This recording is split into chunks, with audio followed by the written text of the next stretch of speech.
तरफ से रॉबर्ट भी अपनी बंदूक तान लेता है। इससे पहले कि यहाँ पर कुछ बुरा हो जाता या किसी एक का मर्डर हो जाता, मार्गरेट आकर इन सब की लड़ाई रोक देती है और इन सबको अपने अपने घर जाने को कहती है। पीटर घर आता है तो अब वो गुस्से से पागल हो चुका था। ना उससे अब फिलॉसफी लिखी जाती थी और ना ही अब उसे इस आइलैंड की जिंदगी गुजारी जा रही थी। वो गुस्से में अपना टाइपराइटर ही तोड़ देता है और डोरा से कहता है कि अब मैं और भूख से नहीं मरूंगा, मैं हंटिंग के लिए जा रहा हूँ। डोरा उसे याद भी करवाती है कि हम लोग वेजिटेरियन हैं, पर डॉक्टर रिटर उसे कहते हैं मुझे इससे फर्क नहीं पड़ता, मुझे बस खाना चाहिए, वो चाहे कुछ भी मिले। दूसरी तरफ दिखाया जाता है कि हाइंस के घर पर रुडोल्फ दोबारा उनके घर आया हुआ था, क्योंकि हाइंस रुडोल्फ को अच्छे से ट्रीट भी करते थे और उससे खाना भी देते थे। इस टाइम भी वो खाना ही खा रहा होता है कि बाहर से ओलॉइस उसे चिल्ला चिल्ला कर बुलाने लग जाती है। वो उसे खाना भी देती है और उसके कपड़े उसे वापस करते हुए कहती है कि अगर तुम यहाँ से जाना चाहते हो तो चले जाओ। रुडोल्फ की आंखों से आंसू निकल आते हैं। वो ओलॉइस से कहता है अगर तुम्हें आखिरी मर्तबा जाते हुए किसी भी चीज की जरूरत है तो तुम मुझसे कह सकते हो। सीन कट होता है और हमें आधी रात का सीन दिखाया जाता है। हाइंस और डोरा अपने घर पर थे, तभी उन्हें बाहर से अजीबोगरीब आवाजें सुनाई दी।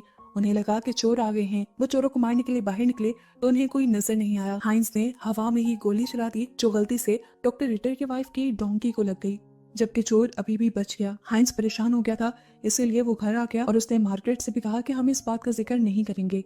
दिखाया गया कि सुबह को जब डॉक्टर रिटर की वाइफ उठी तो उन्होंने देखा कि उसके सभी चिकन बीमार पड़ चुके थे और उसका डोंकी भी गायब था। अब रिटर की फैमिली इन लोगों के घर आ जाती है इन लोगों से पूछने के लिए कि आखिर उन लोगों ने तो वो सब नहीं किया, लेकिन हाइंस साफ मुकर जाता है कि उसे ना तो उनकी डोंकी के बारे में पता है और ना ही उनके चिकन्स के बारे में। इनकी बातों के दौरान ही ये नोटिस करते हैं कि कोई छुपकर उनकी बातें सुन रहा था। इन दो पार्टीज के अलावा यहाँ पर एलॉयस का ही ग्रुप था, तो ये दोनों समझ गए कि सब खराब होने के पीछे उन्हीं का हाथ है।